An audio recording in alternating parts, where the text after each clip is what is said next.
factory, in a potato chip factory when I was 16, 17 years old. I said, man, I can't do this all my life. So I joined the Marines. I went to battle for the United States of America as the United States Marine. And then after that, I went to college, criminal justice, and I have a forensics background, like crime scene, like DNA and fingerprints. And we call that dactyloscopy, the study of fingerprints.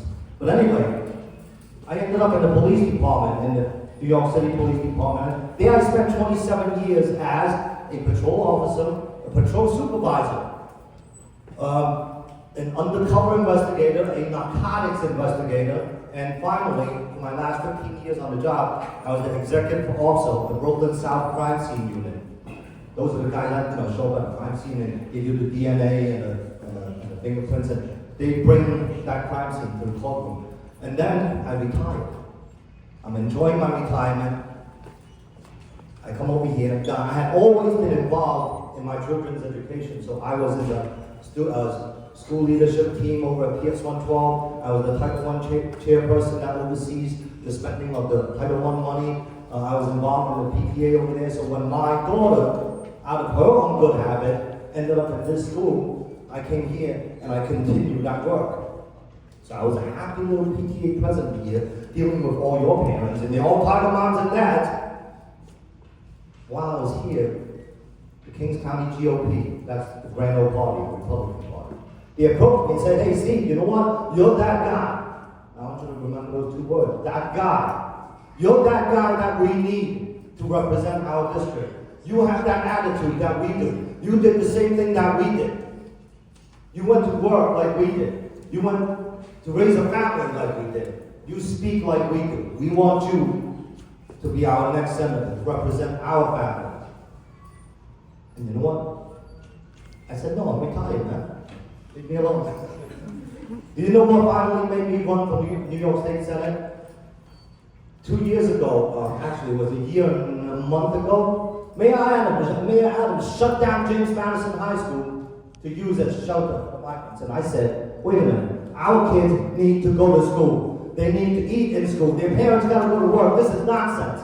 And we also have other children that go to that school too. They need to go to school. So it made me so mad that I threw my name in the hat. I ran for New York State Senate. A year later, here I am today. I'm the lawmaker for South Brooklyn in front of you.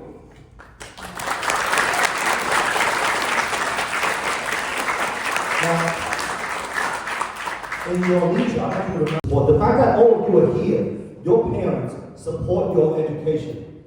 Enjoy your time. Because once you get into high school, you find less time for yourself. When you get into college, that's a great time, by the way. But still, you have obligations, you have deadlines, you have tests. And once you graduate college and you join the workforce, and I hope you do, because it's a very fulfilling experience, like I did. When you join the workforce, that's even less of your time. That's company time. That's family time. That's commitment time. That's responsibility time. And that's why I say, don't be in such a hurry. Enjoy your teenage years. Keep focused on what you know how to do real good, whether that's playing guitar, playing a piano, or studying the books. I'll bet you every one of you is better at math than me. I'll bet you, okay?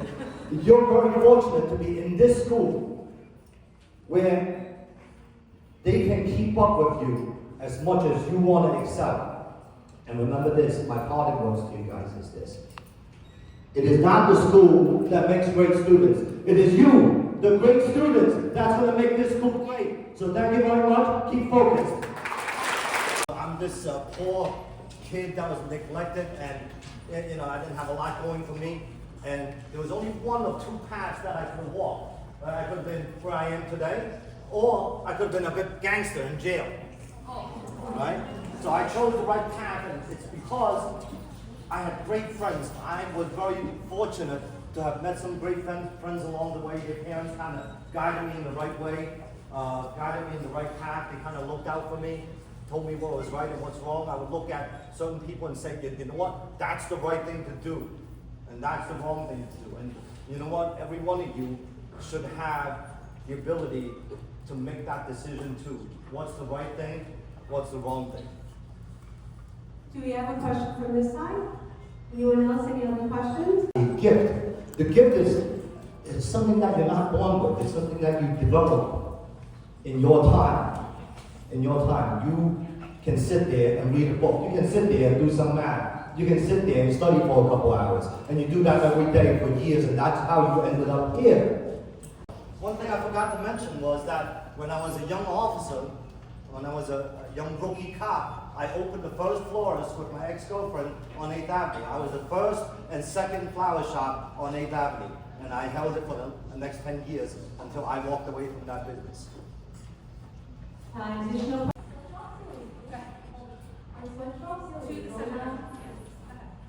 Sweatshops are not illegal as long as you don't have underage workers in there. It was illegal back then too, believe me you. But those times are different. Those times are different. There was a lot of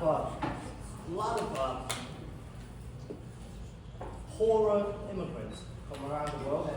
And again, my family, we came from humble beginnings. Motivation to do what you do. My motivation, maybe you missed the part where I said, I want every one of you to do better than me. That's my motivation. Every one of you. I made somebody will be a congressman. Oh, go ahead, man. No, I was going to ask, who was your mentor growing up? Do you have any other advice to give us? Any other advice? One other important piece of advice? Yeah. Yeah, don't be afraid to reach out for help. When you're feeling down, when you're feeling lonely, when you're feeling sad, when you're feeling desperation, when you have a feeling of not belonging, come to my office. I'm right here on 6605 Fort Hamilton Parkway. All right? I'll tell you what to do. We have a lot of great people in my office. We have Ms. Yaman Lam, my Deputy Chief of Staff. We have my friend Allison Guaman, whom I watched grow up. And she's also the daughter of poor immigrants, and now they're not so poor anymore. They're from Ecuador. I have Nito Labella, an Italian-American who was also the PTA president of this school. So we have a lot of resources, right?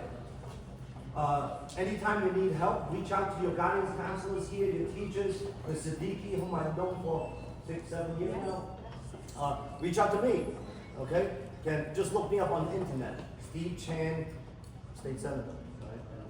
That's it. That's all you gotta do. So that's my advice, okay? You got that? Everybody got my name, Steve Chan? Or you can just call me that guy. You know, that guy. That guy who went to work at a young age. You know, that guy who was... Oh, you see, you know, most of them. So you know what? Yeah. So when I was running for New York State Senate, right, I'm in the neighborhood for 50 years. And growing up, I guess I must have been a nice guy, right?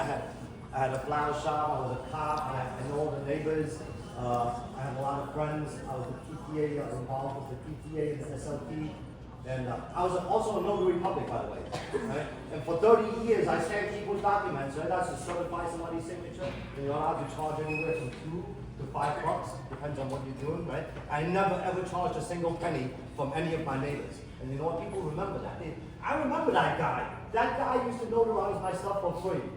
That guy did this for me. That guy used to help these kids at PS 112. That guy did the same thing as me. So when they went to vote, they voted for that guy. And that guy was me. Fast food restaurant, his name is Dave Thomas. I want you to remember that name. Google Wendy's, Google the founder, Dave Thomas, and I'll tell you why. Because Dave Thomas not only built one successful franchise, but he built two.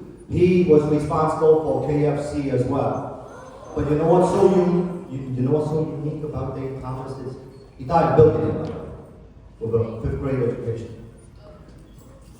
And you know what's so unique about him? Because he was an orphan. He was an orphan at birth. He was abandoned by his biological mother. He never knew who his father was. He was adopted. He was adopted. And then when he was 5 years old, his adoptive mother died, and his father really didn't want anything to do with him. So he left home at 15, and he became what he was. And by the way, he went back at a later age, like in his 60s, to finish high school. And he was voted most likely to succeed. By then, he was worth $2 billion. So anyway, I hope, right, you read about it, because my life is almost a mirror image of his life. I come from humble beginnings. I went to work at an early age. I left home at an early age. And here I am. Everything turned out good. No pity. No pity.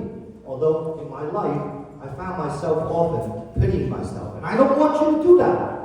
Because along the way, I learned that that's going to slow you down. Just like if you blame somebody else for your own problems, that's going to slow you down.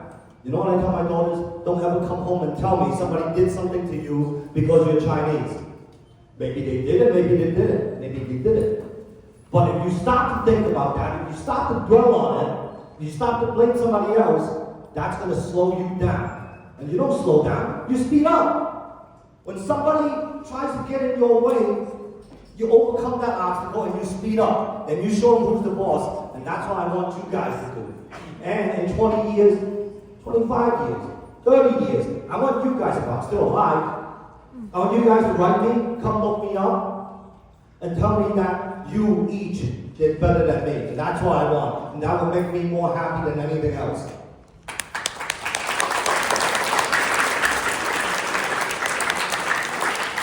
Now going back to